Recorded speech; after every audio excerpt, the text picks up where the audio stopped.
से पिछले 70 वर्षों में जम्मू कश्मीर में रिप्रेजेंटेटिव डेमोक्रेसी, सेकुलरिज्म और ह्यूमन राइट को वायलेट किया गया है, उसके वायलेंस को एस्टेब्लिश होने से रोकता है। इसी प्रक्रिया में देखते हैं कि जब जनतांत्रिक मूल्यों के स्थापित करने के लिए संस्थाओं की बड़ी भूमिका होती है, और क्योंकि संस्थाएं ही किसी भी देश की पॉलिसीज और प्रोग्राम को लागू करती हैं, तो हम इस पूरी व्यवस्था को हम सुशासन के रूप में देख सकते हैं कि जो वर्तमान शासन व्यवस्था उसमें सुशासन को किस ढंग से कोई सरकार देख रही है, किस ढंग से उस सरकार को स्थापित कर रही है। और भारत सरकार ने ज्यादा बड़ी कैटेगरी में नहीं लेकिन कुछ महत्वपूर्ण नीतियों को पंचामृत के नाम से स्थापित किया, जिसमें यह था कि शिक्षा का अधिकार, right to education, right to work, कार्य करने का अधिकार, सूचना का अधिकार, right to information, forest rights जो वहां के नागरिकों के लिए थे, food security, right to food, खाद्य सुरक्षा का अधिकार। सरकार ने माना कि कम से कम ये न्यूनतम आवश्यकताएं किसी भी नागरिक की होती हैं और ये सुविधाएं पूरे भारत के नागरिकों को मिलनी चाहिए, जिसमें जो शिक्षा का अधिकार रहा वो संविधान में संशोधन के माध्यम से, बाकी सरकार के संसद के नीतियों और कानूनों के माध्यम से ये बात लागू की गई। ये पूरी बातें पूरे देश में लागू हुई, लेकिन ये जम्मू कश्मीर में इसकी स्थापना नहीं हो पाई, या उसमें बहुत सारी कमियां रही। कमियां देश में भी थी, लेकिन देश की सरकारों ने कोशिश किया उसको एक व्यवस्थित करने के लिए, लेकिन जम्मू कश्मीर में हो नहीं पाया। तो ये जो पंचामृत थे ये मूलभूत रूप से वहां के नागरिकों की वंचना बनाए रखी, और यहीं से फिर शुरू होता है वहां की सरकारों का भ्रष्टाचार। जो संस्थाएं न होने के कारण पॉलिसीज की इम्प्लीमेंटेशन में प्रॉब्लम आ रही थी, संस्थाओं के न होने के कारण, कोई रूल ऑफ लॉ न एस्टेब्लिश होने के कारण वहां के लोगों, वहां की ब्यूरोक्रेसी ने इसका लाभ उठाया।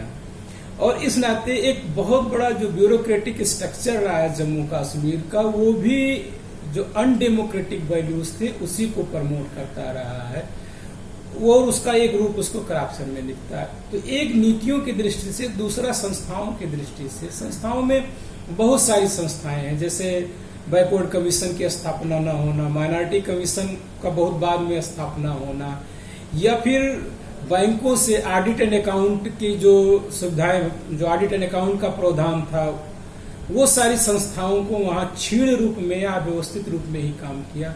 एक सबसे बड़ा एग्जाम्पल इसका आता है, एक सबसे बड़ा उदाहरण आता है बैंकों को लेकर के। हम सब जानते हैं कि बैंक अपने लोगों को कुछ ऋण सुविधाएं देता है, कुछ सुविधाएं देता है, और उसके बदले उसकी रिकवरी कराता है अगर कोई व्यक्ति उस लोन को नहीं दे पाता है। इसको एक सरफेसी एक्ट के नाम से जाना जाता है, इस प्रावधान को एक सरफेसी एक्ट के माध्यम से जाना जाता है। वो सरफेसी एक्ट जम्मू कश्मीर में नहीं लागू हो पा रहा था। उसका परिणाम ये हुआ कि वहां के लोग लोन लेते थे, और फिर जब बैंक वहां रिकवरी करने जाता था तो वो कहते थे कि ये बैंक को तो संपत्ति में हस्तक्षेप करने का कोई अधिकार नहीं है। हालांकि 2015-16 में संतोष गुप्ता नामक केस में इसका सरकार ने बहुत अच्छा, सुप्रीम कोर्ट ने एक अच्छा निर्णय दिया, जिसमें बहुत सारी चीजों को क्लेरिफाई किया और कहा कि ये एक्ट वहां लागू होता है। कहने का अर्थ सिर्फ इतना सा है कि सरकार की जो महत्वपूर्ण नीतियां, बाकी छोड़ दीजिए, जो महत्वपूर्ण नीतियां थी जो किसी भी सरकार के उच्च मापदंडों में गिनी जा सकती थी, वो प्लस जो महत्वपूर्ण संवैधानिक संस्थाएं थी वो वहां लागू नहीं हो पा रहा था। तो इस प्रकार देखते हैं कि किस तरह से basic institutions and basic values से जम्मू कश्मीर के लोग वंचित रहे और लंबे समय तक वंचित रहे। एक महत्वपूर्ण तिथि आती है, वो है 5 अगस्त 2019। 5 अगस्त 2019 को जो एक कॉन्स्टिट्यूशनल प्रावधान था आर्टिकल 35A, उसको 5 अगस्त को भारतीय संसद ने हटा दिया। चूंकि एक अध्यादेश था तो उसको हटा दिया गया, और भारतीय संविधान की जो 370 में संशोधन किया गया। तो अब वर्तमान समय में स्थिति यह है कि भारत की जो भी संवैधानिक व्यवस्थाएं हैं वो जम्मू कश्मीर में पूर्णतः लागू होती हैं, जो 370 के कारण एक बाधा बनी हुई थी।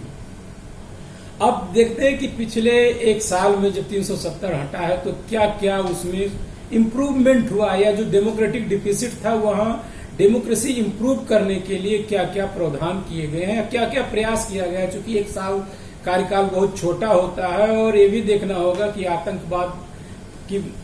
आतंकवाद की छाया वहां बनी हुई है। ऐसी स्थितियों में जो प्रयास किए गए हैं उसमें सबसे महत्वपूर्ण प्रयास ये है कि सरकार ने पंचायतों का चुनाव कराना शुरू किया है।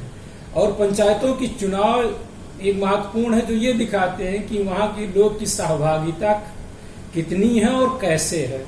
और यही वो वर्ग है जो जम्मू कश्मीर के जो पॉलिटिकल एलीट है, जो राजनीतिक वर्ग है, उसको स्थापन करने की संभावना दिखती है इस वर्ग में, क्योंकि ये निश्चित रूप से मेन स्ट्रीम के रूप में आए हैं। यद्यपि वहां डर की संभावना है, लेकिन लोग आगे आए हैं और उस डर को नकारते हुए डेमोक्रेटिक प्रोसेस में पार्टिसिपेट किए हैं। तो ये एक बहुत बड़ा एक ओपन द्वार खुला है, एक गेट खुला है जहां से पार्टिसिपेशन का स्तर बढ़ा है। दूसरा जो महत्वपूर्ण मैं कह रहा था, जो विधानसभाओं को लेकर अनइक्वल रिप्रेजेंटेशन है, उस अनइक्वल रिप्रेजेंटेशन को हम 3-4 व्यू पॉइंट से देख सकते हैं। पहले कि हम सब जानते हैं कि अभी परसीमन आयोग का गठन कर दिया गया है। ये परसीमन आयोग ये निर्धारित करेगा कि कहाँ कितनी सीटें होनी चाहिए, लेकिन जो सामान्य प्रक्रिया और सामान्य समझ है उसमें ये ध्यान रखना होता है कि ज्योग्राफी कैसी है, वहाँ के एक सामुदायिक एकता को भी देखना पड़ता है। ये सारी चीजों को ध्यान में रखते हुए परसीमन किएगा। लेकिन अभी क्या हो सकता है, हमको परसीमन के समय 3 बातों को और ध्यान रखना चाहिए। सबसे पहले कि इस बार जो पाक ऑक्यूपाइड जम्मू कश्मीर के लोग हैं, मीरपुर मुजफ्फराबाद के जो क्षेत्र के लोग हैं, भीमभर कोटली के जो लोग हैं, और जो आकर भारत में रह रहे हैं, चाहे वो दिल्ली में रह रहे हो या हरिद्वार में रहे हो या गंगानगर में रह रहे हो, कहीं भी रह रहे हो, उनको कम से कम इस बार की विधानसभा में प्रतिनिधित्व मिलना चाहिए। चाहे सीटों की संख्या, जैसे हम सब जानते हैं कि सीटों की संख्या चाहे बढ़ानी पड़े, एक प्रावधान तो ये हो सकता। दूसरा, हमको रिप्रेजेंटेशन की ये समय भी ध्यान रखना चाहिए कि भारतीय संसद में उनके लिए कुछ सीटें निर्वाचन की व्यवस्था करना चाहिए, चाहे वो नॉमिनेशन जैसा ही क्यों ना हो। जैसा हम जानते हैं कि जम्मू कश्मीर की विधानसभा में, वर्तमान विधानसभा जो थी उसमें 24 सीटें उस भूभाग के लिए आरक्षित था। चुनाव नहीं हो पा रहे थे लेकिन उस भूभाग के लिए आरक्षित था। तो अब इस समय स्थिति ये बनती है कि उसी प्रकार भारतीय संसद में भी कम से कम गिलगिट बाल्टिस्तान से और मीरपुर मुजफ्फराबाद से कुछ सीटें 1, 2, 3 संकेतिक या जैसे भी हो प्रभावी बनाने के लिए भारतीय संसद में भी उनका प्रतिनिधित्व करना चाहिए। ऐसा परसीमन आयोग को ध्यान में रखना चाहिए। तीसरा जो सबसे महत्वपूर्ण और जो सबसे ज्यादा पीड़ादायक इशू था वो पीआरसी था, परमानेंट रेजिडेंट सर्टिफिकेट का इशू था, जिसके माध्यम से हमने गिनाया कि ये समूह के लोग वंचित थे पिछले 70 सालों से, भारत की स्वतंत्रता के समय से ही उनका निवारण हुआ। ये सबसे सुखद पहलू है। सबको डोमिसाइल सर्टिफिकेट बनाया जा रहा है, दिया जा रहा है, और वो लोग अब उस जनतांत्रिक प्रक्रिया में जम्मू कश्मीर की राजनीति में मुख्य भाग निभा सकेंगे। और इस नए कानून में अन्य लोगों के लिए भी प्रावधान है जो जम्मू कश्मीर में कभी 15 साल से रहा हो या वहां 7 साल रह करके पढ़ाई लिखाई, तो सब तमाम नए प्रावधान है। लेकिन ये ध्यान रखना होगा कि जो लोग पीड़ित थे, कम से कम जो वहां की भारत सरकार की जो नौकरियां करने वाले लोग वहां जाते थे, 30-35 साल रहते थे, या सेना के लोग जो वहां बसना चाहते थे, कम से कम उनके लिए भी, और जो पहले से पीड़ित थे उनके लिए भी जो पीआरसी का कानून है वो लागू कर दिया गया है। ऐसे छोटे छोटे सुधार आते गए हैं। ब्यूरोक्रेटिक स्ट्रक्चर में भी सुधार करने की बात की जा रही है। तो इस प्रकार हम सब ये देख सकते हैं कि अभी धीरे धीरे जो डेमोक्रेटिक डिप्राइव था, जो डेमोक्रेटिक डिफिसिट था, उसको जम्मू कश्मीर की सरकार, जो केंद्र शासित सरकार है, वो पूरा करने की कोशिश कर रही है।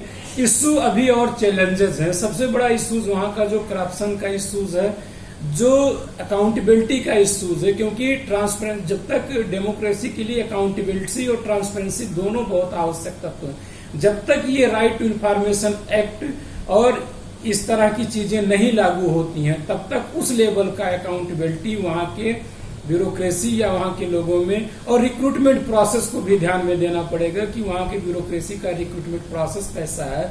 उन सारे चीजों को जब रिस्ट्रक्चरिंग की जाएगी तो एक तरह से ये जो लीगल इंटीग्रेशन है या जो लीगल इंटीग्रेशन भारत के साथ जो जुड़ रहे हैं 370 के संशोधन के बाद, वो कहीं ना कहीं एक इमोशनल इंटीग्रेशन और एक कंपोजिट कल्चर और जो भारत की डाइवर्सिटी है उसके निर्माण में महत्वपूर्ण भूमिका निभाने आने वाले दिनों में। और ये सरकार की चुनौती है, क्योंकि अभी चुनौतियों में आने वाली विधानसभा का चुनाव भी है और बाकी जो वहां की आर्थिक स्थितियां हैं वो तो है ही हैं, लेकिन ये सारी चीजों पे सरकार को एक बार पुनः कम से कम इन सब बातों पे उसका परिसीमन को लेकर के, वहां के इंटीग्रेशन को लेकर के इन सरकारों को भी ध्यान में रखना चाहिए। यही आगे भारत सरकार की भी चुनौती होगी।